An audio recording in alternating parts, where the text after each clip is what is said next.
Hey guys, welcome back to Boring History Secrets, the channel where curiosity meets chronic drowsiness.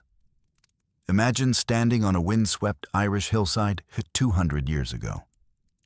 The air smells of peat smoke and rain, and somewhere beyond the low stone wall, a cow is judging you for existing. It's late October, that sliver of the year when the light thins and the fields go quiet. The harvest is done, the nights stretch long, and everyone agrees it's probably best not to wander after dark. Because tonight, the dead are out walking. No one calls it Halloween yet. They call it Samhain, the turning of the year, the night when the veil between worlds grows thin enough to let a chill slip through your boots. It isn't a party. It's a survival strategy wrapped in folklore. Fires blaze on the hills to keep the spirits at bay. And the villagers, practical as ever, decide to fight the supernatural with produce. If something ghostly is going to knock on your door, it helps to have a terrifying root vegetable on guard. So they carve. Not pumpkins, there are none here, but turnips, small, stubborn, and about as cooperative as a bowling ball. With pocket knives and candle stubs, they scoop out the centers and hack crude faces into the pale flesh. Some grin, some grimace, and a few look like they regret the whole arrangement. Each gets a bit of burning coal placed inside, a flicker of warmth against the night. When you see dozens of these faces glowing on cottage walls, it's hard to tell whether they're meant to scare away ghosts or humans. The logic is simple. If wandering souls mistake the carved faces for other spirits, maybe they'll keep moving. Or maybe the villagers just enjoy the company. Either way, the ritual sticks. A light in the dark feels better than none at all. Inside the cottages, stories weave around the flames. Children hear of the puka, a mischievous spirit who can turn into a horse, a man, or, on bad nights, a particularly judgmental goat. They learn about will-o'-the-wisps that lure travelers into bogs, and about Jack, a man so sly he once fooled the devil himself. We'll meet him properly soon. Every tale ends the same way. Don't be outside when the candles burn low. Yet there's comfort in these customs. Life is hard, the winter's harder, and belief gives shape to the chaos. The carved lantern becomes a symbol of defiance. A declaration that, yes, the world may end someday, but not tonight, thank you. When the wind rattles the shutters and something unseen brushes the thatch, the villagers glance at their glowing turnips and breathe easier. The light is small, but it's theirs. By morning, the candles have guttered, leaving blackened holes and the faint smell of scorched vegetable. The faces look weary, as though they too stayed up guarding the living. Children poke at the softening edges, giggling, while the adults gather the remnants for compost. Old magic becomes fertilizer, an oddly perfect metaphor for human history. No one writes these moments down. There are no paintings, no sermons, only the memory of firelight, the echo of laughter, and a quiet understanding that a carved turnip can do what prayers sometimes can't, make the darkness feel less final. Centuries later, when historians search for the origin of the jack-o'-lantern, they'll find little evidence and plenty of folklore. They'll say it started here, in these damp fields and smoky cottages, among people who saw mystery in every shadow. They'll note that the word itself, jack-of-the-lantern, once described those ghostly lights over marshes, not vegetables at all. But beneath the etymology lies something simpler. Humans need light. And if the only candle holder available is a root you can stab with a knife, so be it. So tonight, as you picture those early lanterns flickering on lonely roads, remember that they were never meant to be cute. They were shields made of soil and superstition. Every grin cut into turnip flesh was a whisper to the unseen. I know you're out there, but I'm still here. Soon, this humble tradition will board a ship bound for America, tucked between hope and homesickness. It will meet a new world, a new crop, and a nation ready to turn fear into festivity. But for now, on this damp hillside, the first faces of Halloween glow softly in the mist, watchful, ridiculous, and brave. Every good holiday needs a story, preferably one with a villain, a bargain, and a questionable moral. For Halloween, that story begins with a man known as Stingy Jack. Jack, according to legend, was a man who could outdrink a priest, outtalk a lawyer, and outwit the devil, though perhaps not all at once. He lived somewhere in rural Ireland centuries ago, and his reputation was about as bright as the inside of a coal mine. He cheated, he lied, and if there was a shortcut to be taken, Jack had already paved it with someone else's integrity. One misty evening, as these stories always begin, Jack met the devil in a tavern. The devil, curious about this mortal whose sins rivaled his own resume, decided it was time to claim his soul.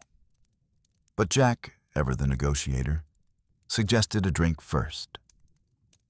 1 pint before eternal damnation, he supposedly said. Seems only fair. The devil agreed, which tells you everything you need to know about his judgment that night.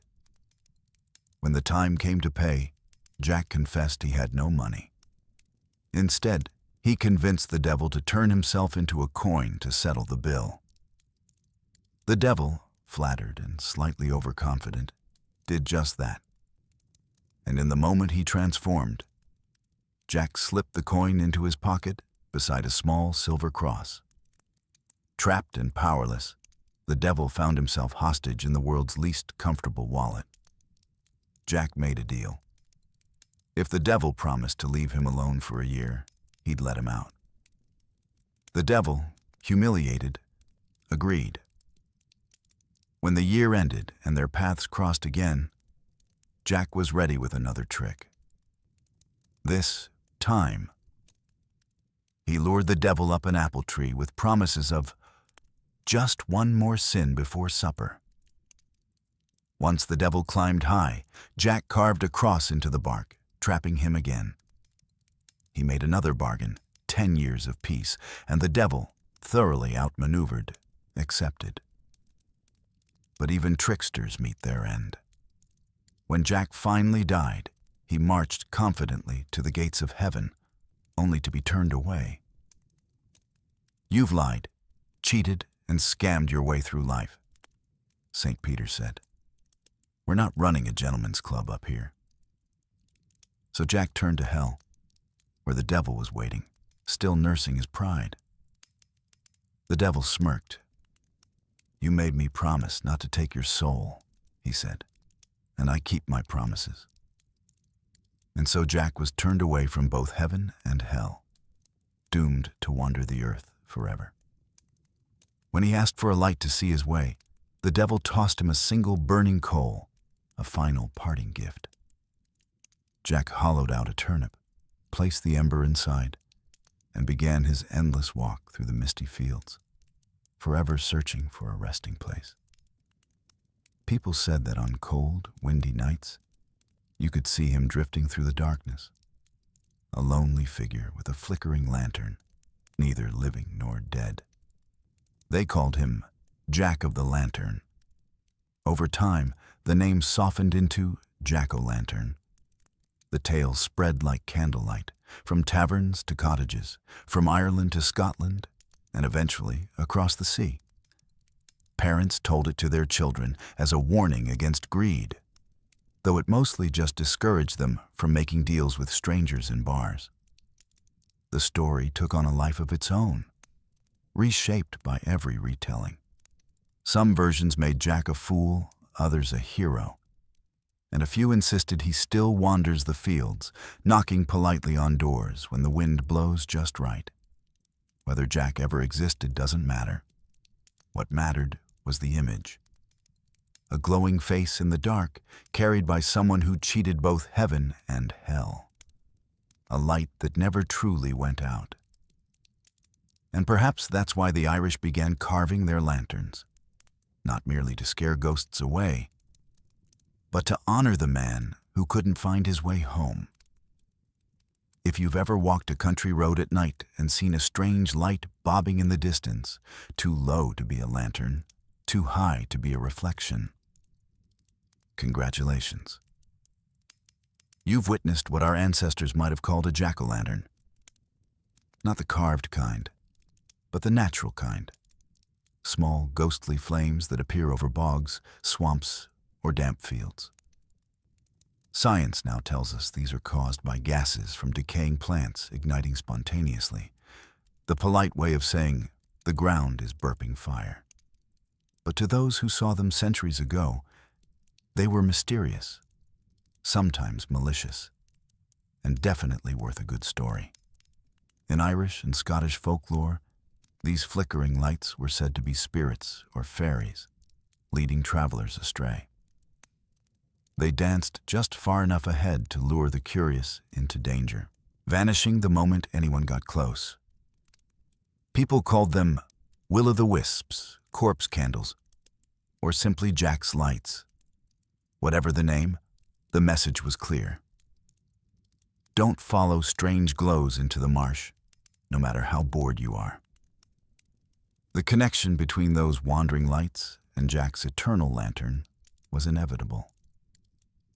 If ghostly flames moved across the night, surely it must be him. Still walking, still lost, still lighting the way to nowhere. Parents use the story to keep children from wandering into the fog. Stay close, they'd whisper, or Jack will find you and hand you his lantern. It worked better than any bedtime routine. Over time, the will-o'-the-wisp became more than a warning. It was a symbol of curiosity itself, that restless urge to chase what glows just out of reach. Writers romanticized it, painters tried to capture it, and scientists tried to explain it. But for the people who lived with it, the glow in the fog was simply part of life. Another reminder that the world still held secrets. When the Irish and Scots left their homeland during the famine years, they carried that image with them, a tiny light flickering against the dark. In a sense, they were following it too, chasing something better across an ocean. For them, the old world had grown cold, and the new one shimmered faintly on the horizon, like Jack's wandering flame. The legend traveled with them, tucked into songs, stories, and memories of home. When they reached America, that glow in the fog took on new forms. Candles in windows, bonfires at harvest festivals, and soon enough, lanterns made from the bright orange gourds of their new land. No one could have guessed that those strange little ghost lights, once blamed for lost travelers, would become the centerpiece of a holiday that helps millions of people find joy, nostalgia, and maybe even sleep. But that's how traditions work. They begin as fear, evolve into folklore, and eventually become something you buy at a supermarket. The light changes, but the longing behind it never does. And somewhere, if the night is still enough and the air smells faintly of smoke and earth, maybe Jack himself pauses to smile. His turnip long since replaced by a pumpkin, his story burning quietly on every doorstep. By the mid-1800s, the Irish countryside was starving. The potato, the crop that had fed millions, had withered into black mush. Whole villages fell silent. Families left their cottages behind and walked toward the coast, where ships waited like wooden ghosts. They carried little, a few clothes, a Bible, maybe a keepsake. But what they truly carried was memory. Among those memories were the stories of spirits and saints, of the devil and stingy Jack. Stories didn't weigh much, so people packed plenty of them. The voyage across the Atlantic was long, miserable, and slow. The ships were called coffin ships, and the name wasn't poetic. The air below deck reeked of sickness and seawater. The passengers lay shoulder to shoulder, listening to the groan of the timbers and the endless hiss of the waves. Babies cried, prayers drifted through the dark, and the only light came from flickering lanterns swaying above, tiny, trembling reminders of home. It was said that some passengers saw strange lights on the water at night. Little blue flames dancing across the waves, vanishing as soon as anyone looked too closely. The sailors shrugged it off as St. Elmo's fire, a natural trick of electricity. But to those who believed, it was Jack himself, drifting across the ocean, showing the way for his countrymen. When the ships finally reached America, the survivors stepped onto the docks like ghosts returned to life. The world was vast and loud, wagons rumbling, dock workers shouting in accents no one understood. Cities like Boston and New York were a blur of smoke, horses, and motion. The newcomers huddled together, clutching what little they had. The Irish were not welcomed with open arms. Newspapers mocked their accents, employers turned them away, and landlords charged double for damp basements. They found refuge in neighborhoods where the only familiar sound was their own language.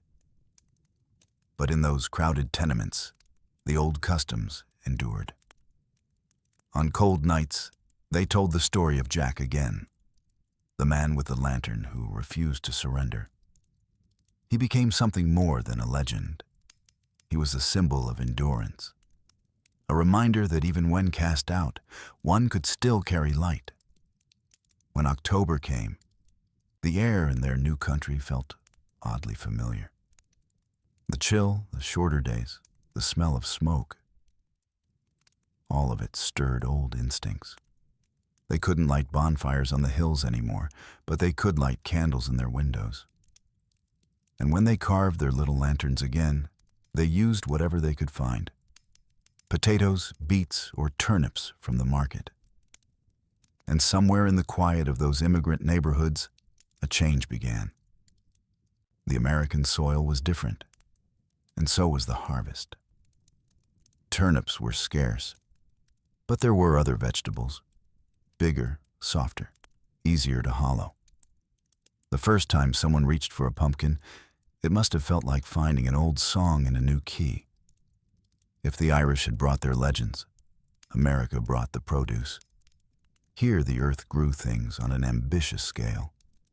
Corn stretched higher, apples swelled fatter, and the humble pumpkin, well, it was practically a piece of architecture. The first Irish immigrants who saw one probably paused mid-breath. Imagine being used to carving a lantern out of a hard, fist-sized turnip, and then spotting a round, orange globe the size of a toddler. It was, in every way, an upgrade. Pumpkins were already beloved by Americans. Long before the immigrants arrived, they had been a staple of colonial life, baked into pies, stewed into soups, even fermented into questionable pumpkin ale. They were the friendliest of crops, bright, plentiful, and impossible to ignore. So when the Irish and Scottish newcomers found them in autumn markets, they didn't see just food. They saw potential. With a knife, a candle, and a bit of imagination, the first American jack-o'-lantern was born. No one knows exactly when that happened. Maybe the 1840s, maybe the early 1850s. But once it did, it spread quickly. The pumpkin was easier to carve, its walls glowed warmly in the dark, and most importantly, it didn't fight back like a stubborn root vegetable. At first, it was a private thing. Families carved them quietly, lighting candles for the souls who couldn't find rest. Neighbors would glance through the window and see the soft orange glow, wondering what it meant. To the Irish, it meant remembrance. To the Americans watching from across the street, it just looked festive. And that's how most traditions survive, not through doctrine, but curiosity.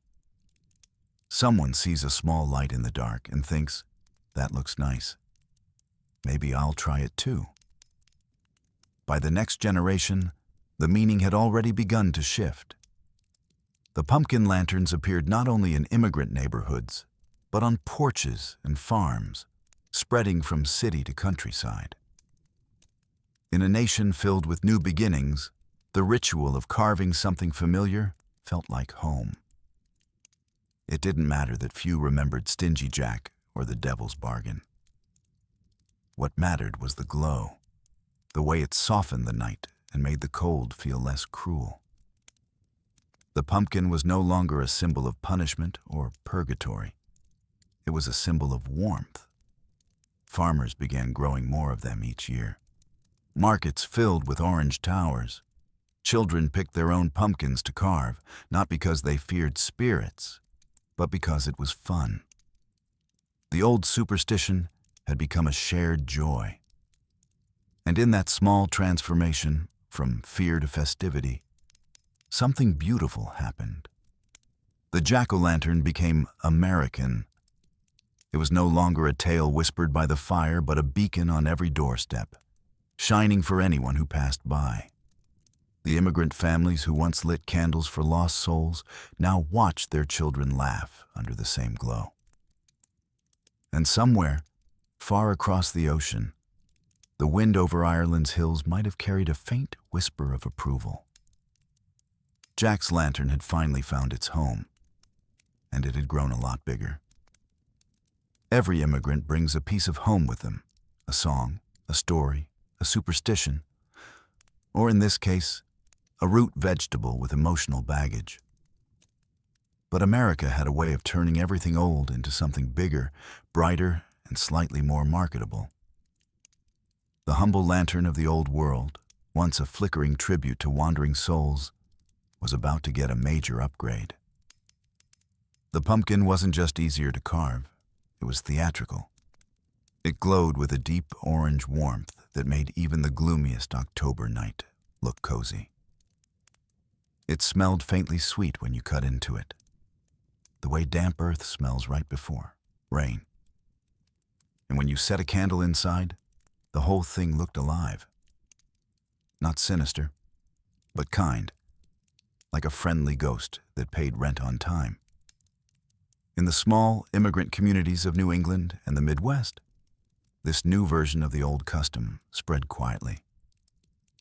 People carved the faces they remembered from home, some grim, some smiling, some that just looked vaguely confused about their own existence. They placed them in windows and on doorsteps, little beacons of continuity in a strange land. The pumpkins flickered like tiny hearths against the vast, dark American countryside. Neighbors began to notice. Some were curious, others were charmed. Children from other families would stop to stare at the grinning pumpkins on Irish porches and ask questions. "Why's it got a face?" they'd say. And the answer, depending on who you asked, might be to scare off ghosts, or to remember the ones who've gone, or simply because it's fun. And that's how traditions evolve, one curious child at a time. Soon, other families were trying it too. In small towns across Massachusetts, Pennsylvania, and Ohio, more and more pumpkins began to appear by late October. The custom that had crossed the Atlantic as quiet remembrance was turning into something cheerful, communal, and unmistakably American. The pumpkin had democratized Halloween. No longer a fearful night of whispers and prayers, it was becoming a shared event. Something you could laugh about over a cup of cider. The lanterns no longer guarded doorways from the dead. They welcomed the living. Farmers noticed the trend too. They began setting aside fields just for pumpkins, not for pies or feed, but for carving. It wasn't long before pumpkin patches appeared, rows of orange globes waiting to become faces. Families came to pick their favorite one, often choosing the roundest or strangest of the bunch, because imperfection made personality. As the years went on, the pumpkin lantern lost its edge of fear and gained a hint of whimsy. It stopped being a superstition and started becoming art, a kind of folk sculpture glowing from every porch. And while the old Irish might have carved their turnips to keep spirits away, the new Americans carved their pumpkins to invite something else in: laughter, creativity, and a sense of belonging. Somewhere between the candlelight and the harvest moon, the lantern's meaning had quietly flipped. What once said, "Stay back," now said, "Come in." By the 1850s, the pumpkin lantern had become more than a curiosity. It was the unofficial mascot of autumn. In small towns scattered across the northeastern states, October evenings glowed with the orange light of grinning faces.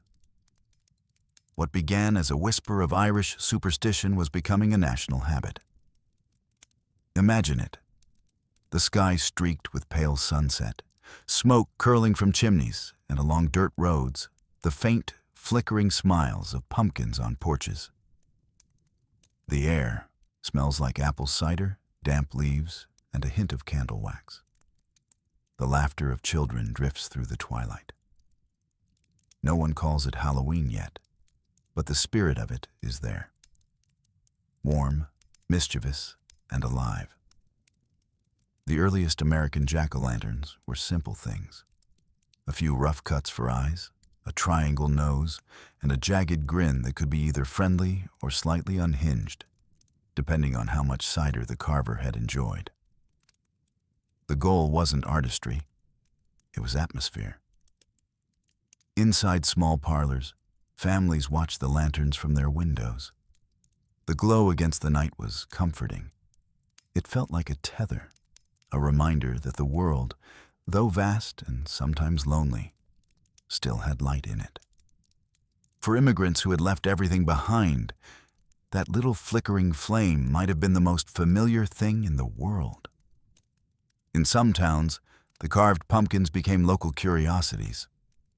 Children showed them off to neighbors, and soon friendly competitions began. Who could make the funniest face? The scariest? The weirdest? In a land that loved reinvention, the jack-o'-lantern became a blank canvas for imagination. By the end of the decade, the pumpkin's glow was no longer limited to immigrant neighborhoods. Even families with no idea who Stingy Jack was began carving them, because everyone loves a good excuse to play with knives and fire in a socially acceptable way. The tradition spread west with the railroads. Wherever Irish and Scottish settlers went, the pumpkins followed. In farmhouses and small frontier towns, their light flickered through windows like a heartbeat. The jack-o'-lantern was no longer an outsider's ritual. It was part of the American autumn. But it hadn't lost all its mystery. On quiet nights, some still swore that if you walked far enough down a country road, you might see another light. One that wasn't a candle at all, but Jack himself, wandering still. Maybe he was proud. Maybe he was lonely. Or maybe he just liked seeing how his invention had caught on. Whatever the truth, one thing was certain. The legend had taken root in a new world, and it wasn't going anywhere. By the time the Civil War was fading into memory, America had a new obsession. Not politics, not expansion, but pumpkins. They were everywhere. On porches, in pies, on postcards, and soon in print. The humble lantern had made its way into the newspapers, right beside the latest stock prices and polite reports of runaway cows. The editors didn't quite know what to make of it. One Boston paper called them grotesque Irish lamps, a description that somehow sounded both judgmental and intrigued. Another described them as rural novelties carved with comical faces to amuse children. The journalists, of course, had missed the point entirely. But that's the thing about folklore. Once it's out in the world, it doesn't care who misunderstands it. Readers loved it. The idea of grinning pumpkins lighting up chilly October nights spread faster than any sermon or election poster ever had. In towns where no one had heard of Samhain or Stingy Jack, people began to copy the idea anyway. The jack-o'-lantern had gone viral, 19th century style. The first published illustrations appeared around this time too. Woodcut artists carved cheerful orange globes into autumn scenes, pairing them with smiling children, black cats, and full moons. These early images did something important. They turned what was once a spooky, rural custom into something picturesque. Halloween wasn't dangerous anymore. It was charming. And charm, as any advertiser knows, sells. Soon, general stores stocked pumpkins in bulk every October, along with lantern oil and cheap paring knives. Women's magazines, always quick to domesticate a holiday, began printing little guides. How to entertain at your autumn gathering. The instructions often included a carved pumpkin to lend cheer to the table.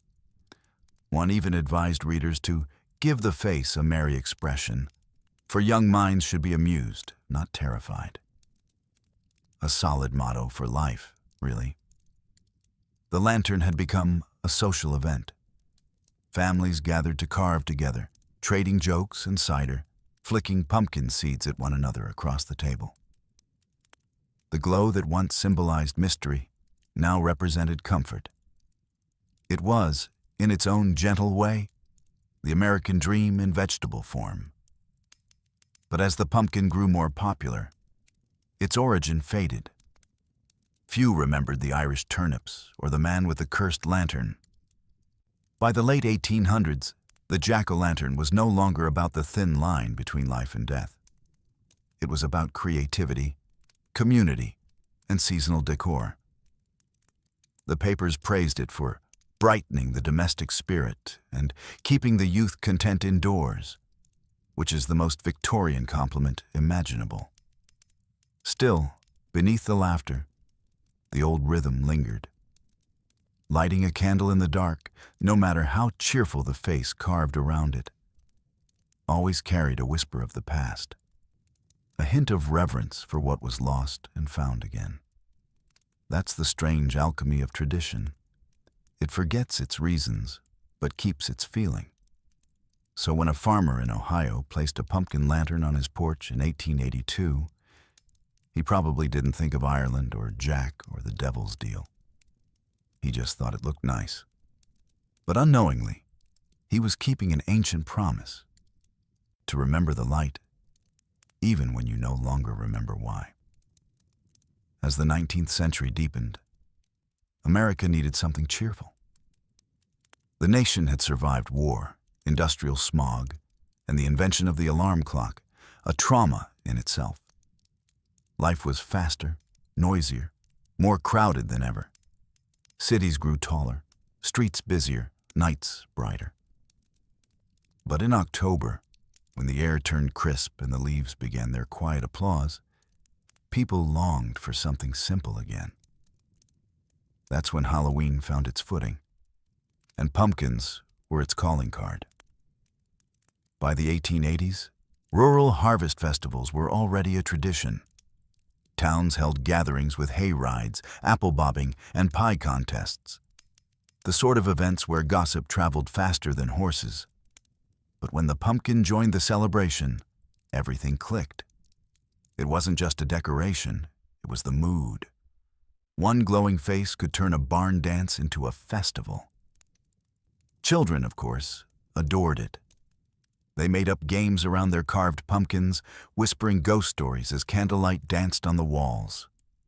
Adults pretended to be above such nonsense, but secretly looked forward to it, too. Something about that warm flicker made everyone feel like a kid again, which was impressive, considering this was the century of starch collars and emotional restraint. The press started calling Halloween the holiday of mirth, a gentle way to say People are finally relaxing. It was the first American celebration that wasn't strictly religious or patriotic, just fun. And at its center stood the pumpkin, grinning like it knew a secret. Even churches softened. Ministers who once warned against pagan revelries began hosting harvest socials with pumpkins and candles on display. The line between superstition and celebration blurred. The night was no longer about fear of spirits, but about welcoming the season, telling stories, and remembering that life had rhythm. Light, dark, light again. And through it all, the jack-o'-lantern remained the perfect symbol. It was humble but beautiful, homemade but universal. It glowed in mansions and cabins alike, on city stoops and farm fences. No matter where you lived, the sight of a carved pumpkin meant you belonged to the same quiet ritual. By the turn of the century, Halloween wasn't an immigrant's memory anymore. It was American folklore. Pumpkins had done what no sermon, statute, or speech could.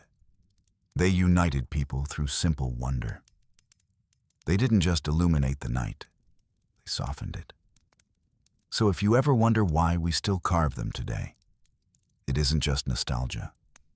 It's because that small orange light still does what it always did. It keeps the world warm for one more night. By the late 1800s, America's relationship with Halloween had evolved from reverent to rowdy. What began as candlelight and quiet remembrance was now getting lively. The pumpkins were still smiling, yes. But so were the kids who realized they could use them as props in the oldest autumn pastime of all, mischief. You can almost picture it, a chilly October night, the moon just a sliver, and the scent of smoke hanging in the air. The fields are empty after harvest, the haystacks tall, and the corn stubble dry and whispering in the wind. In the distance, you hear laughter. Not polite laughter, but the kind that means someone's up to something. Groups of boys, armed with youthful energy and questionable judgment, would roam the countryside on All Hallows' Eve. Their mission? Harmless chaos. They tipped over outhouses, a classic, scattered hay across roads, and occasionally hoisted wagons onto barn roofs. Feats that remain a mystery to modern physics. In the midst of all this, the jack-o'-lantern became their mascot. Some carried pumpkins with candles still burning, the faces grinning in complicity. Others used them as disguises, wearing hollowed pumpkins over their heads. The first unofficial Halloween costumes. Imagine walking home from church and seeing a glowing face hovering behind a fence post. Heart attack material, but all in good fun. Adults pretended to be shocked by it all. The newspapers tutted about rowdy behavior among the youth. But secretly, everyone knew it was part of the season. Mischief, like frost, was inevitable. One day a year, the rules bent just enough to let people laugh at them. Inside the farmhouses, meanwhile, the older folks carried on quieter traditions. They lit candles, brewed cider, and waited for the pranks to play out. If a gate went missing or a wagon wheel ended up in a tree, they'd just shake their heads and say, "The spirits have been busy tonight." And maybe that was the beauty of it. The boundary between superstition and silliness had blurred completely. Halloween had turned into a night of gentle rebellion, a safety valve for small-town life. The pumpkins, once guardians against the undead, now looked on approvingly as the living had their fun. Their carved grins flickered on fences and porches, watching over the antics like amused grandparents. The light that once frightened now forgave. Not every prank was harmless, of course. A few overzealous teenagers always pushed the limits, swapping signs, blocking chimneys, or letting livestock out for a midnight stroll. But even those stories became local folklore, told with a smirk by the same adults who had done it decades before. And so, mischief became another thread in the Halloween tapestry, proof that the holiday had truly adapted to its new home. The Irish had brought the fear, America added the fun. The jack-o'-lantern had changed again, too. It was no longer a symbol of protection or even just decoration. It was a participant, a witness to laughter, a glowing partner in crime. When the fields grew quiet again and dawn spread across the frosted ground, the pranksters went home. The lanterns burned low, their smiles softening in the morning light. Another Halloween had come and gone, equal parts chaos and comfort. Somewhere, stingy Jack was probably rolling his eyes. But deep down, even he would have approved.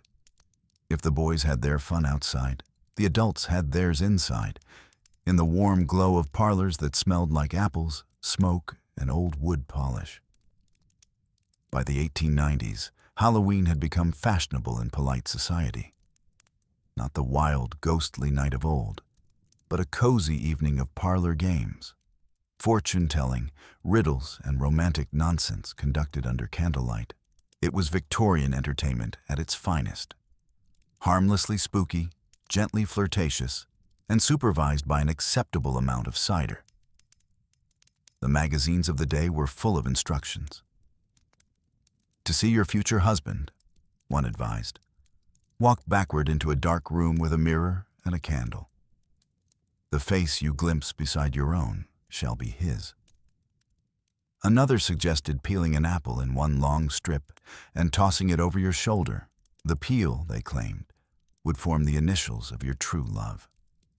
It rarely worked, of course, unless your destiny happened to be someone named S. But that was beside the point. The fun was in pretending. Couples played games with floating candles or dropped hazelnuts into the fire. If they burned quietly together, it meant the relationship would last. If they popped apart, well, at least the snacks were good. Pumpkins, naturally, were everywhere. They glowed from corners, grinned from tabletops, and sometimes even served as makeshift punch bowls. Guests would carve faces together, each more ridiculous than the last. The eerie orange light flickering against silk curtains gave even the most respectable homes a hint of mystery. Writers of the time adored this new, civilized Halloween. Articles in Harper's Bazaar and the Ladies' Home Journal described it as a wholesome evening of mirth. It was Halloween without the hangover, genteel, candlelit, and socially approved. In some towns, schools hosted community gatherings. Children bobbed for apples, sang songs, and watched plays about harvest spirits or kindly ghosts. The old Celtic fear of the dead had been completely replaced by curiosity, a fascination with the unknown that was more playful than pious. And through it all, the pumpkin kept its quiet role. The lantern no longer warned or wept. It smiled. It didn't frighten guests anymore. It greeted them at the door, glowing like a host who'd been waiting all year. Some say this shift, from superstition to sociability, was the true birth of modern Halloween. The night stopped being about who might visit from beyond and started being about who might show up for dessert. Still, if you listened closely during those parlor nights, beneath the laughter and rustle of crinoline, you might catch an older sound, the low hum of the past. The candle flames flickering in pumpkins were the same kind once lit on stone hills in Ireland, a whisper of the old world shining through lace and manners. When the last guest left and the lamps were turned down, the lanterns kept burning. Their carved faces flickered in the window as the wind rose outside.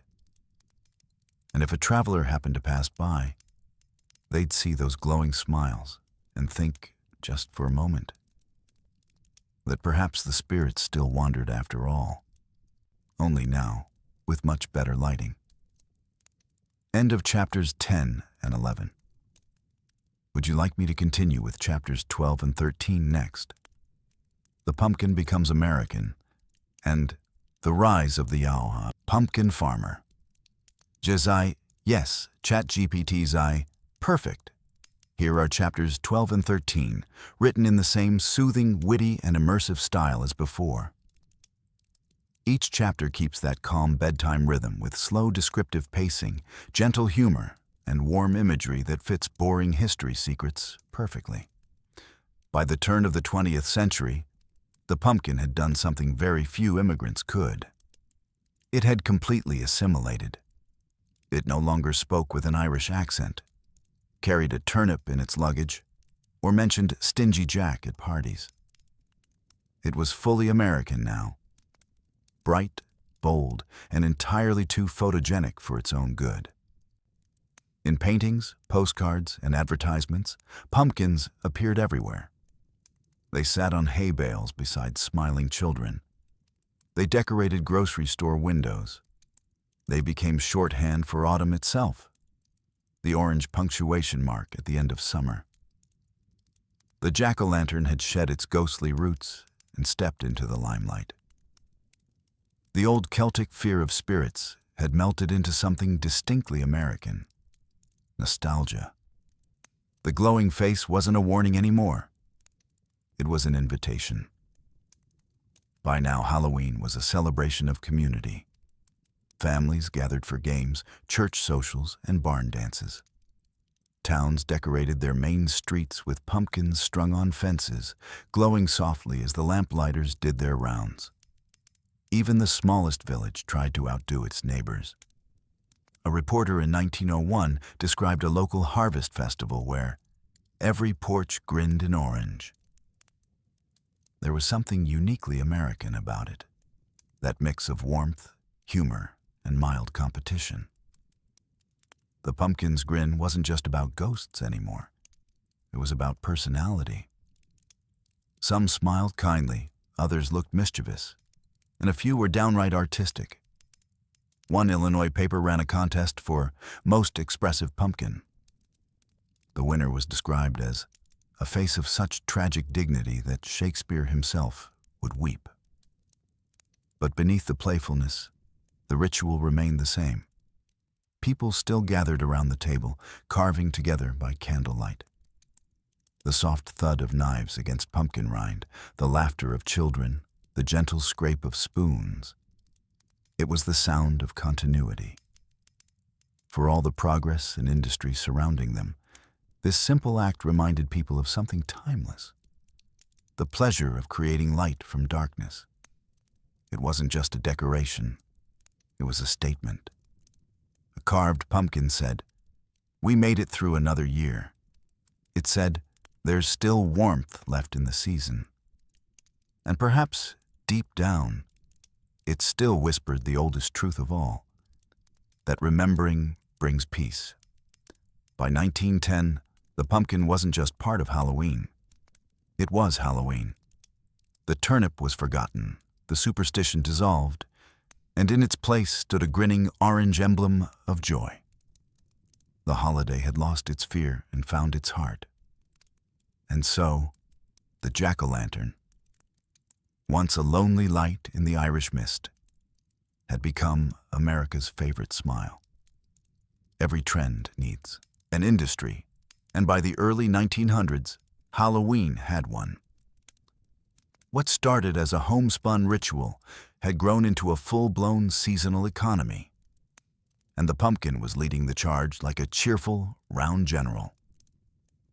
Farmers quickly realized that the orange boom wasn't going away. Demand for pumpkins skyrocketed each autumn, and with it came new opportunities. Whole fields that once grew corn or wheat were now reserved for bright orange orbs destined for porches and pies. Rural papers even printed tips on how to grow handsome carving pumpkins, a phrase that probably confused anyone who thought vegetables were strictly for eating. The rise of the pumpkin farmer marked a strange but charming chapter in American capitalism. You could sell them by the wagon load in town squares, display them at fairs, or pile them along country roads for passing travelers to buy. Photographs from the 1910s show men standing proudly beside mountains of pumpkins, their arms crossed, as if to say, "Yes, I raised these faces myself." Children adored pumpkin season. Families would take wagon rides to nearby farms to pick their own, an activity that combined light labor with the illusion of fun. The fields were endless and golden, the air thick with that sweet, earthy smell of autumn. Somewhere between choosing the roundest pumpkin and spilling cider on your shoes, you'd realize this wasn't just shopping. It was ritual. The farmers, of course, leaned into it. They decorated their stalls with scarecrows and corn husks, played fiddles on weekends, and advertised Pumpkin Week in the local papers. Some even began holding small contests for the biggest gourd, which is the kind of innocent madness only small towns can achieve. Meanwhile, the pumpkin's image spread further. Magazines featured recipes for pumpkin soup, pumpkin bread, pumpkin pudding, and eventually, pumpkin everything. The marketing of pumpkin spice, thankfully, was still decades away. The jack-o'-lantern's popularity had turned a once-overlooked crop into gold, and farmers weren't the only ones cashing in. Candle makers, illustrators, and even toy manufacturers jumped aboard. There were pumpkin-themed postcards, pumpkin-shaped lanterns, and tiny ceramic pumpkins for the genteel urbanites who preferred not to wrestle with the real thing. In a way, it was fitting. The holiday that began with dirt and smoke had blossomed into one powered by creativity and commerce, two of America's favorite forces. But what made it work was that it never lost its simplicity. No matter how many people bought ready-made decorations, there was still magic in sitting down with a real pumpkin and carving it yourself. The smell of raw pumpkin flesh, the cold slick of the seeds, the way the candlelight trembled when you first set it inside. These were things money couldn't mass-produce. For the farmers, every glowing porch was proof that their harvest mattered. For families, every carved face was proof that tradition endured. And for the pumpkin itself, well, it had gone from peasant produce to national icon in under a century. Not bad for a vegetable that used to be a soup ingredient. By the early 1900s, pumpkins had left the farm and entered the frame. They became icons, not just of autumn, but of imagination itself. Artists, illustrators, and early advertisers realized something wonderful. Pumpkins were photogenic from every angle. Round, warm, friendly. They caught light beautifully. And they didn't move during long sketching sessions, which, for painters, was a dream come true. The result was a cultural explosion of orange. Every October, the covers of magazines like Harper's Weekly, the Saturday Evening Post, and Good Housekeeping bloomed with scenes of glowing pumpkins beneath full moons. Some were spooky, others sentimental. But all had that same golden charm, a light that said, yes, the world is changing fast, but some things still belong to the earth. Illustrators leaned into whimsy. They gave pumpkins human traits, eyes that twinkled, grins that winked, even arms and legs that danced across fields. These characters were cheerful, never frightening. They stood beside rosy-cheeked children and cats with suspiciously human expressions. Halloween, once a night of mystery and superstition, had become an art form of nostalgia. One of the most famous pumpkin illustrators was John Winch, who designed ornate Halloween postcards in the early 1910s. His pumpkins had personality, sometimes smug, sometimes bashful, surrounded by witches that looked like kindly grandmothers who'd misplaced their knitting needles. Winch and his peers captured the exact mood of America's new Halloween. Cozy, quaint, and slightly mischievous, like your favorite aunt who brings pie and chaos in equal measure. Collectors today prize these old cards, not for their monetary worth, but for their gentleness. They represent a time when Halloween wasn't loud. It was soft, a celebration of moonlight and memory, not masks and mayhem. And through it all, the jack-o'-lantern stood center stage. Its expression had changed, but its purpose hadn't. It still connected people to something older than words, a simple human need to make beauty out of darkness. The artists understood that instinctively. In their drawings, the lanterns always glowed a little too brightly, as if lit by magic instead of candle flame. They weren't just pumpkins, they were symbols, little orange suns for a world tilting toward winter. Meanwhile, the pumpkin itself was thriving as a national muse. Poems, songs, and even early silent films celebrated its charm. Newspapers printed odes with titles like "To a Pumpkin on a Frosty Morn." The poetry was earnest. Vaudeville performers wore pumpkin masks for seasonal acts. Even greeting card companies got in on it, producing thousands of watercolor postcards that practically hummed with nostalgia. America, once skeptical of heathen customs, had fully embraced the pumpkin as wholesome Americana. The old fears of wandering spirits were gone. What remained was the glow, the same gentle light that once flickered across Irish hills, now shining through ink and paint, reminding everyone that the harvest wasn't just an ending. It was a work of art. Chapter 15. A Candle Against the Dark. For all its charm and color, the jack-o'-lantern never quite lost its soul. Even as it became a cartoon star and postcard celebrity, its quiet heart remained the same, a single candle burning against the night. Something about that image endured. It wasn't just pretty, it was primal. People understood it instinctively, even if they couldn't say why. A tiny light in the dark still stirred something ancient. The feeling that, no matter how long winter lasted, warmth would return. On porches and windowsills across the country, candles flickered inside pumpkins, their glow trembling in the autumn wind. The world outside had changed. Factories roared, cities crackled with electricity, telephones rang. But for one night a year, everything slowed to the rhythm of firelight. The jack-o'-lantern became a small act of resistance against haste, against forgetting, against the cold impersonality of progress. A reminder that light doesn't have to be loud to matter. Writers of the time noticed. In essays and sermons, they began to speak of Halloween as the gentle night of remembrance. Ministers no longer condemned it. They saw in those glowing pumpkins a hint of the spiritual, not of fear, but of gratitude. After all, every lantern was a little memorial.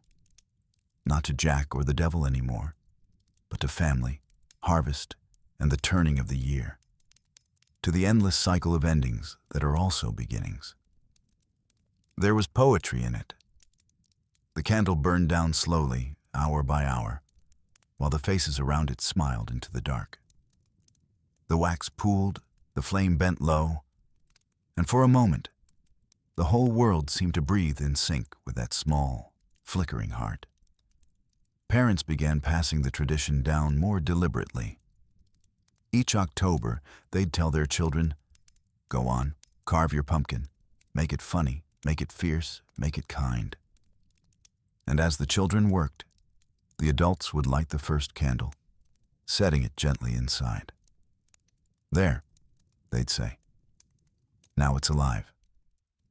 That moment, that first glow, carried centuries in it. The old Irish turnip lanterns, the wandering ghost of Stingy Jack, the farmers and artists who gave it form. All of them lived again in that tiny burst of orange light. It didn't matter that the world no longer believed in souls crossing the veil. What mattered was that every family, every community, still came together to make light where there was none.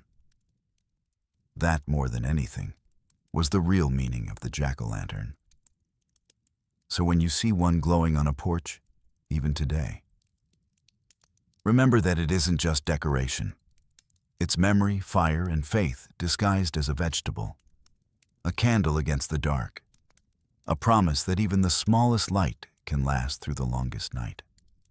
As night settled over small-town America in the early 1900s, the world outside seemed to exhale. The fields were bare, the orchards quiet, and the wind carried the smell of smoke and apples. Inside the farmhouse, the lanterns glowed, and that was the signal. Time for stories. Halloween had found its new heartbeat, not in fear, but in storytelling.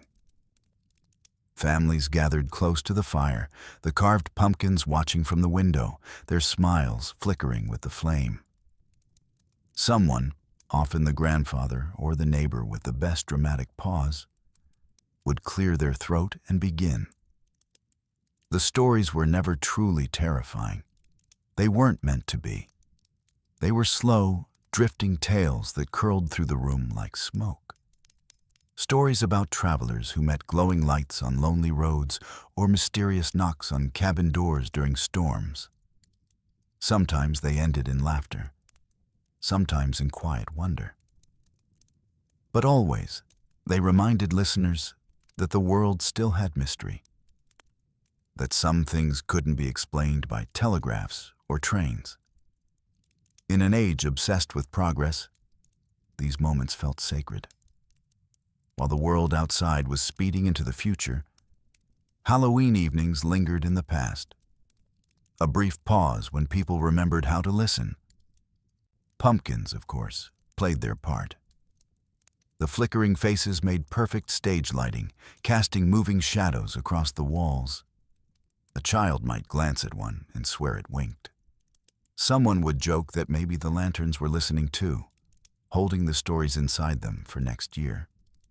Ghost stories had been part of Samhain long before anyone called it Halloween. The Irish had told them beside peat fires for centuries. But now they were being retold in a new accent, gentler, slower, more American. Instead of banshees or demons, the ghosts in these stories were local. A lost miner, a heartbroken bride, a cat that refused to leave its favorite rocking chair. Writers caught the spirit too. Nathaniel Hawthorne had already written of midnight imaginings and the strange morality of small towns. Washington Irving's Legend of Sleepy Hollow became a Halloween staple, a story that balanced humor and horror so perfectly that it could scare and soothe at once. Later, poets like James Whitcomb Riley wrote nostalgic verses about the frost on the pumpkin and the fodder in the shock. Even in print, Halloween's essence was the same: quiet wonder with a hint of the uncanny. For children, it was the best night of the year. They'd curl up with blankets, pretending not to be scared. Their parents would exchange knowing smiles, letting the tension stretch just long enough before ending the story with a gentle laugh. Outside, the wind rattled the shutters, as if applauding. And when the tale was done, there was always that perfect silence, the kind that follows a shared breath. The fire popped, the lanterns wavered, and the world seemed briefly suspended between waking and dreaming. That's what made Halloween special. Not the pranks or the parties. Those would come later. But this, the art of gathering in the dark and finding comfort there. The jack-o'-lantern was more than decoration. It was a witness, its candle flickering in rhythm with every heartbeat in the room. It was said that when the last story ended and the final candle was blown out, a whisper sometimes lingered in the dark. Maybe it was the wind. Maybe it was something older. Something that remembered all the other nights, all the other stories. Whatever it was, No one ever minded. They simply smiled, tucked the children in, and let the house settle into the warmth of shared imagination. After all, some ghosts don't haunt. They help us sleep. As America moved into the roaring decades of the early 20th century, Halloween began to step outside. Literally. The old parlor nights gave way to porch parties, community gatherings, and candlelit processions. The jack-o'-lantern, once a quiet guest by the fire, was now out in the open, grinning proudly from every doorstep in town. Electricity was spreading, cities were growing, and the world was learning to light itself on command. But somehow, that only made people love candlelight more. The glow of a pumpkin still felt personal, handmade, alive. It flickered unpredictably, the way real life does. By the 1920s, carved pumpkins dotted streets like orange constellations. Neighborhoods glowed softly under their watchful eyes. Children ran from house to house, comparing faces, scary, silly, or suspiciously similar to the town mayor. The streets smelled of wax, cider, and early winter. Halloween had officially become public property. The private rituals of immigrant kitchens had turned into shared celebrations that brought whole towns together. No longer whispered folklore, it was festival. Churches and schools organized autumn socials, complete with games, music, and homemade donuts. The pumpkin was the star guest at every table. It sat proudly among apple pies, corn husk decorations, and steaming mugs of cocoa. Even newspapers started running pumpkin safety tips, mostly about not setting your front porch on fire, which seemed fair. Out on the streets, mischief still lingered, but it had mellowed. Where once the night echoed with the clatter of stolen gates and overturned wagons, now came laughter and music.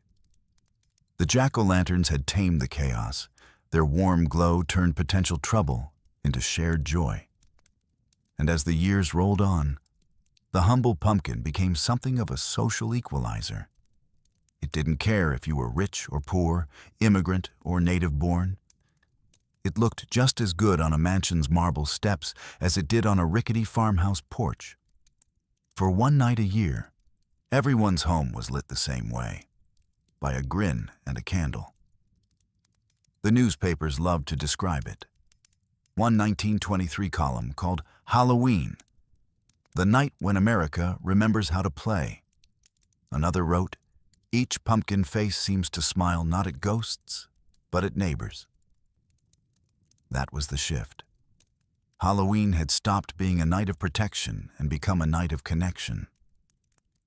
Of course, the pumpkins didn't mind. They'd been through a lot, from famine fields to frontier farms, and they seemed content to just keep smiling while the world changed around them. When the lanterns burned low at midnight, the streets grew quiet again. The candles flickered out one by one, leaving behind the faint smell of smoke and the feeling that something lovely had just happened. Something both ordinary and ancient.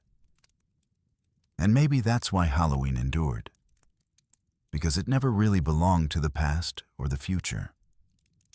Only to that soft, glowing moment in between, when the light fades but doesn't die. Every good tradition eventually meets its next evolution. And for Halloween, that moment came with 3 little words that would change everything. Trick or treat. Before the 1920s, Halloween had already grown cheerful, but it was still unpredictable. Mischief ran wild, pumpkins were occasionally vandalized, and small-town sheriffs quietly wished the ghosts would take the kids instead. Something had to give. And like most great cultural shifts, it started with sugar. The first whispers of trick or treat appeared in the 1920s and 1930s in the American West, places like Utah, Colorado, and the Pacific Northwest. Children would knock on doors, dressed in makeshift costumes, and offer a playful ultimatum. Give us something sweet, or we'll play a trick. It was half threat, half charm, and entirely effective. Adults, remembering their own youthful chaos, recognized a bargain when they heard one. A few pieces of candy, a small price to pay for an evening free of overturned outhouses. And so, one doorstep at a time, the ritual spread. The jack-o'-lantern stood witness to it all, glowing patiently as costumed children trotted past in the candlelight.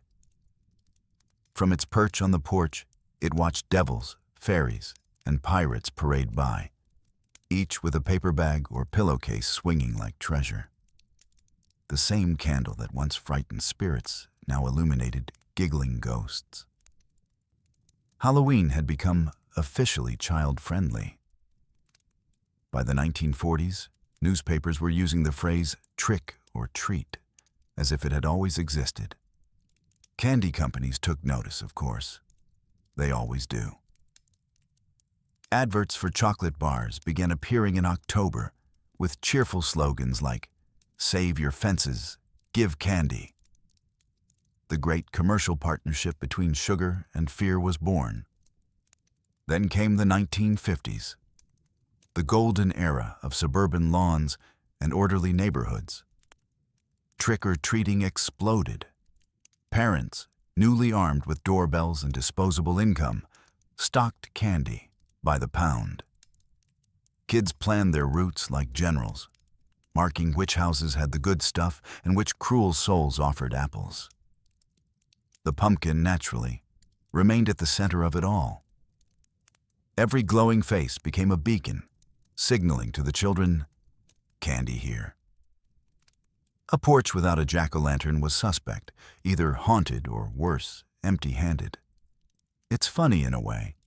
The jack-o'-lantern, once a symbol of spirits and survival, had become the official mascot of organized chaos, the silent chaperone of sugar-fueled children, and it fit perfectly. That glowing grin wasn't fearsome anymore. It was welcoming, inviting, proud to have traded ghosts for giggles. Adults embraced the change too. Neighborhoods competed for the best decorations, front yards transformed into miniature haunted houses, and Halloween finally achieved what every holiday secretly wants: mainstream acceptance. The phrase trick or treat had done more than tame mischief. It had turned Halloween into a national ritual, one glowing doorstep at a time.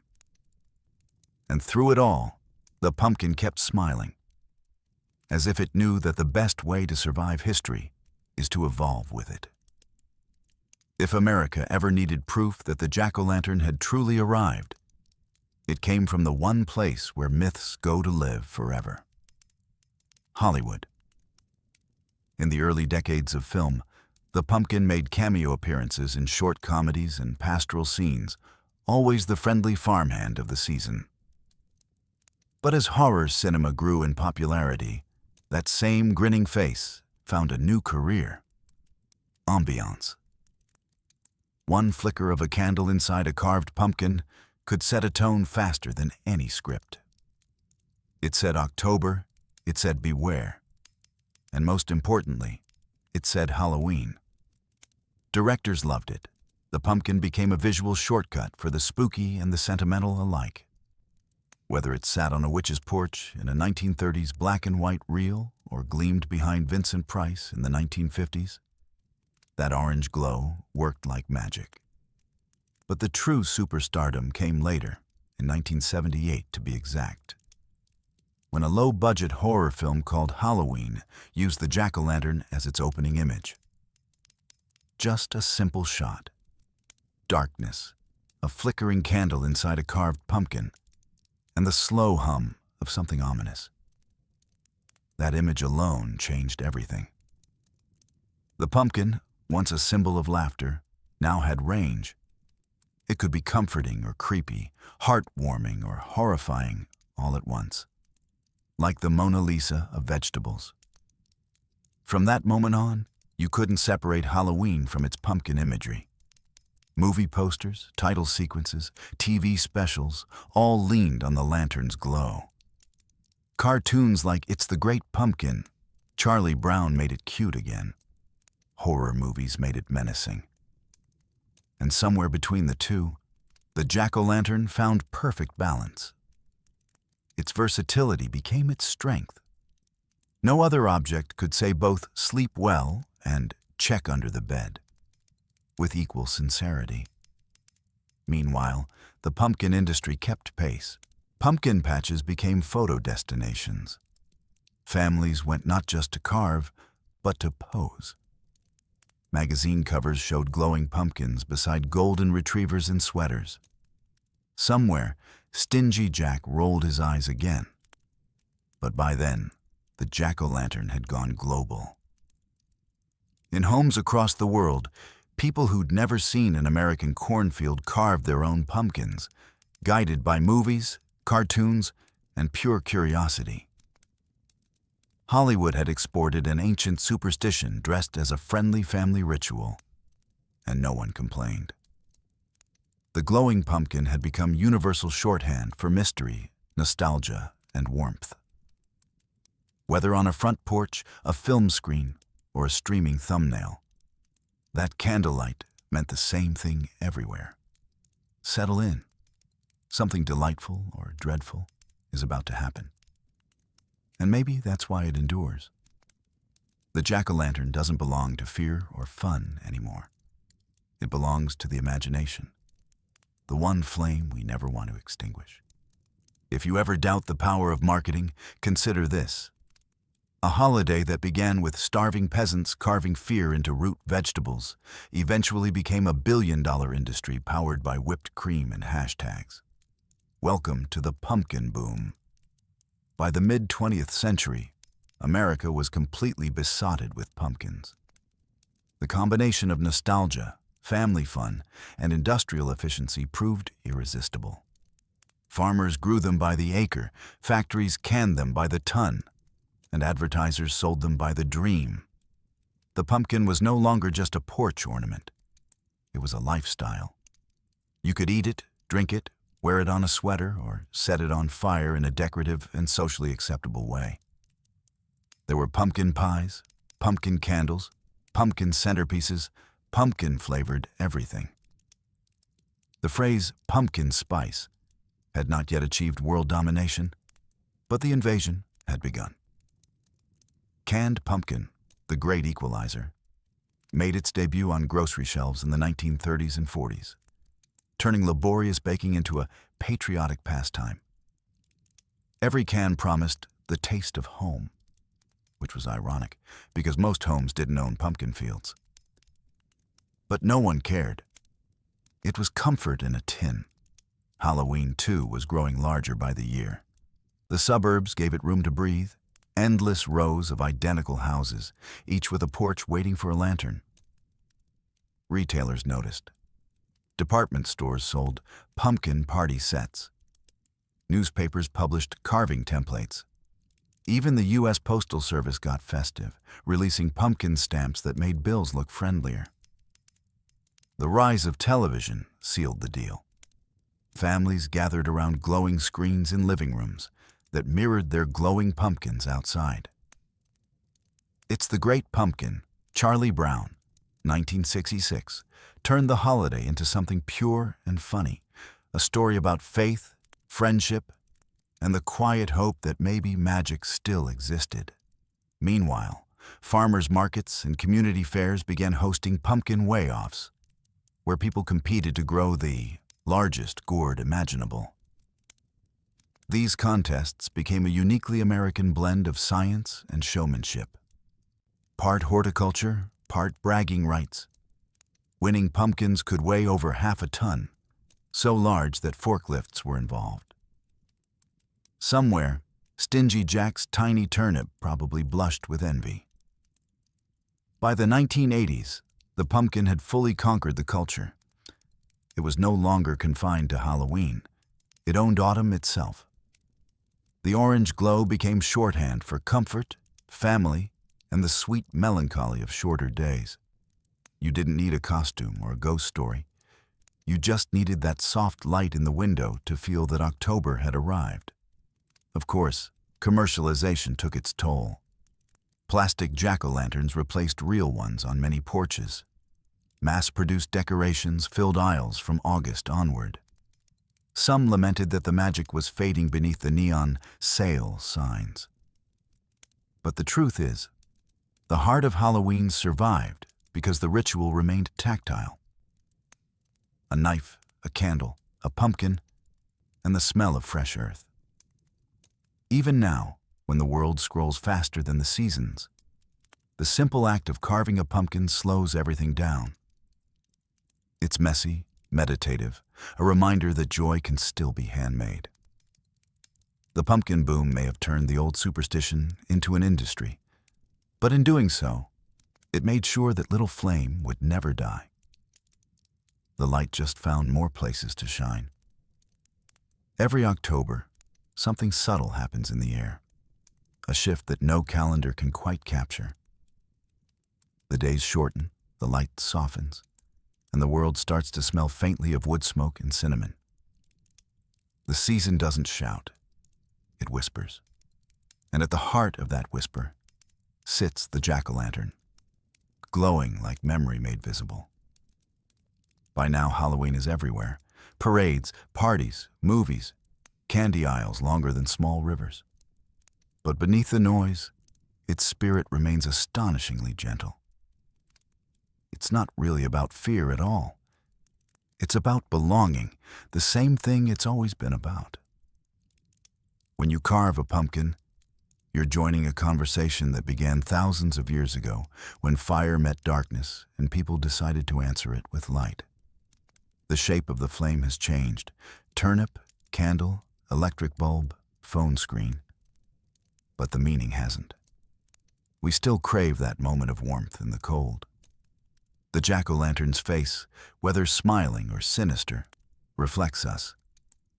It's the most democratic of symbols, equal parts mischief and comfort.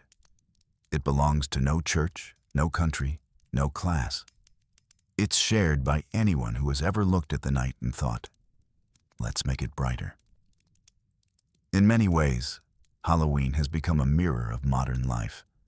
A little spooky, a little funny, a little too obsessed with sugar. But it's also one of the few nights that still invites us to slow down. To walk outside, breathe the cool air, and see the world glowing softly through 1,000 tiny windows. Families carve together, friends laugh under string, lights and children run from porch to porch, their costumes fluttering like small ghosts of joy. In every face, human or pumpkin, there's the same flicker of wonder. The spirit of the season isn't about what we fear. It's about what we remember. That light, however small, still belongs to us. The candle burns lower. The air grows colder. And the pumpkins, patient as ever, keep smiling, holding their vigil until the world tilts back towards spring. It's easy to think of Halloween as just one night of costumes and candy. But really, it's something quieter. A reminder that light is a choice we keep making. Year after year, face after face, flame after flame. By the time America marched into the late 20th century, the jack-o'-lantern had finally completed its transformation. From a ward against ghosts to a warm emblem of comfort. It no longer belonged to fear. It belonged to feeling. In the beginning, its purpose was protection. People carved faces into vegetables to scare away wandering spirits, to make sense of a world filled with mystery and danger. But now, the faces looked out at a world lit by street lamps and televisions. There were no more bogs to get lost in, no unseen spirits to trick. And yet, we still carved. We still lit candles inside. That's the funny thing about tradition. Even after the reason fades, the rhythm remains. The jack-o'-lantern had become a symbol not of what we feared, but of what we hoped for. Connection, warmth, continuity. When people lit their pumpkins on Halloween night, they weren't protecting themselves anymore. They were participating in something older than memory. The simple, universal act of making light. It didn't matter who you were or what you believed. A glowing pumpkin on a porch said everything without a word. It said, "You're welcome here." It said, "We're part of something shared." Sociologists later called it the communal signal, the modern echo of the old Celtic bonfires that once dotted the hills. The same instinct that made ancient villagers gather around one flame now made suburban families place 50 little ones along the curb. The tools had changed, but the meaning hadn't. Halloween wasn't about scaring ghosts away anymore. It was about inviting neighbors closer. That shift from superstition to symbol was quiet but profound. The jack-o'-lantern was no longer a barrier between worlds. It was a bridge, a way to say, we're all here together in the dark, let's make it beautiful. Even now, if you walk through a neighborhood on Halloween night, you can feel it. The same glow flickering in 1,000 variations. Funny, scary, artistic, absurd. Every face is different, yet all of them share the same light. The pumpkins grin from windows and steps, from city balconies and rural fences. Some are carved with delicate precision, others with chaotic enthusiasm. And yet, each one feels alive. Their smiles seem to say, "We remember." The jack-o'-lantern stopped being just an object. It became a feeling, a pulse of warmth at the edge of the cold. And though the world keeps finding new ways to celebrate, laser shows, inflatable ghosts, pumpkin-scented everything, the humble carved face still reigns quietly at the center of it all. It doesn't ask for attention. It just shines, as it always has, as it always will. Of course, for every poet waxing nostalgic about the pumpkin's eternal flame, there's always someone in a lab coat asking, "Yes, but what's actually happening?" Science, in its infinite curiosity, eventually turned its attention to the jack-o'-lantern. After all, what's not to love? A biodegradable lantern with variable airflow, thermal regulation, and an annual expiration date. Researchers studying flame dynamics once noted that a candle burning inside a pumpkin is a microclimate of unstable convection, which, translated from scientist to human, means the air dances. That's why the light flickers and shifts so beautifully. The heat rises, the oxygen moves, and the flame performs a slow, hypnotic waltz with the air. Even the smell, that subtle mix of wax, smoke, and warm pumpkin flesh, is chemistry at work. The sugars in the pumpkin caramelize slightly near the candle, releasing faintly sweet compounds that mingle with the smoky air. It's science's way of saying, "Happy Halloween." Then there's the biology of decay. The tragic but fascinating reason your jack-o'-lantern starts to look like a sad raisin after a week. Once carved, the pumpkin's inner flesh is exposed to oxygen and microbes. Moisture evaporates, enzymes go to work, and the pumpkin begins to sag under the gentle weight of entropy. Scientists call it tissue collapse. You might call it character development. Some people try to fight the process, coating their pumpkins with petroleum jelly, vinegar, or bleach. But the truth is, the slow fade is part of the charm. The light burns bright for a few nights, and then it softens, like memory itself. The chemistry of candlelight is equally poetic. When you light a flame, the heat melts wax into vapor, which mixes with oxygen to produce carbon dioxide, water, and a tiny bit of soot, the glowing heart of the fire. The light you see comes from particles of carbon heated until they shine. Tiny stars born inside a pumpkin. If you zoom out, or maybe zoom in spiritually, The jack-o'-lantern is a miniature universe. Fire and air, life and decay, warmth and darkness, all balanced inside a hollow shell of orange. No wonder it feels hypnotic. Your brain recognizes that balance. It's chaos contained, mystery made visible. The same wonder that made our ancestors light bonfires now hums quietly in that little candle flame. So yes, you could explain the jack-o'-lantern entirely through science. Combustion, oxidation, molecular breakdown, but that wouldn't tell the whole story. Because somewhere between chemistry and poetry lies the truth. It glows because we want it to. Because for one night each year, we give the darkness permission to be beautiful. And that, whether you measure it in lumens or legends, is science enough. And so, another October fades. The leaves have turned brittle, the nights longer, and the pumpkins, once proud and bright, have begun to sag a little under their own history. Their candlelight trembles in the cool air, as if exhaling the last warmth of the season. On porches and windowsills across the country, the final jack-o'-lanterns still glow. Their smiles are softer now, their edges curling inward. But the light, that quiet, patient light, remains.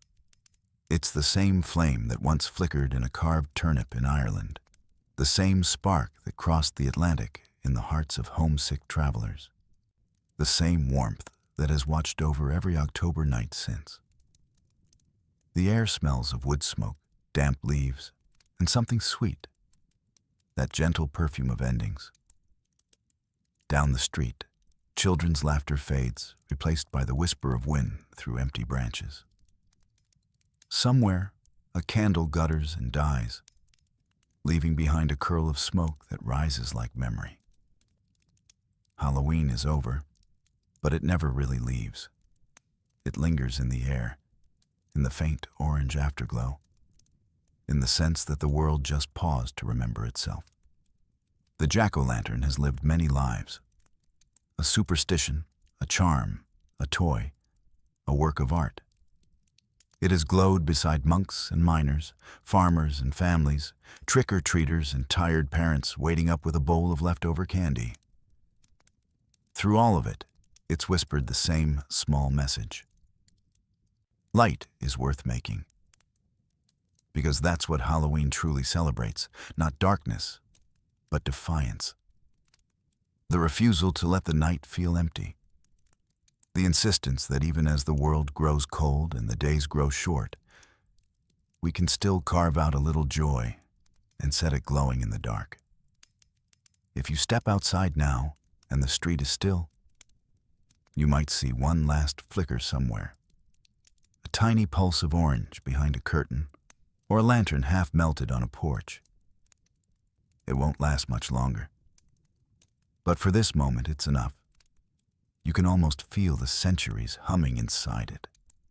The Celtic fires on distant hills, the Irish hands carving a turnip by lamplight, the families gathered in warm kitchens across an ocean, passing knives, stories, and laughter. The children outside, their faces painted, their voices bright against the dark. All of them, all those moments, living quietly in that single, trembling flame. And when it finally goes out, there's no sadness, only stillness. The darkness folds in softly, like a blanket. The wind settles. The air cools. Somewhere the stars come out, hundreds of them, tiny lanterns in a sky that's been carving faces long before we did. Tomorrow, the pumpkins will be gone, the porches swept clean. But the glow remains, not in the candle, but in the memory of it. Because the story of Halloween was never really about the dead, or even the ghosts. It was about us, the living, trying to understand the dark and finding, year after year, that it isn't as empty as it seems. So as you drift off tonight, imagine that little light still burning somewhere, warm, steady, and alive. A promise whispered across centuries. from the first flicker of fire to the glow of your own screen. The night may be long, but the light, even the smallest one, always finds a way. Sleep well, traveler of autumn. The flame will be waiting for you next October.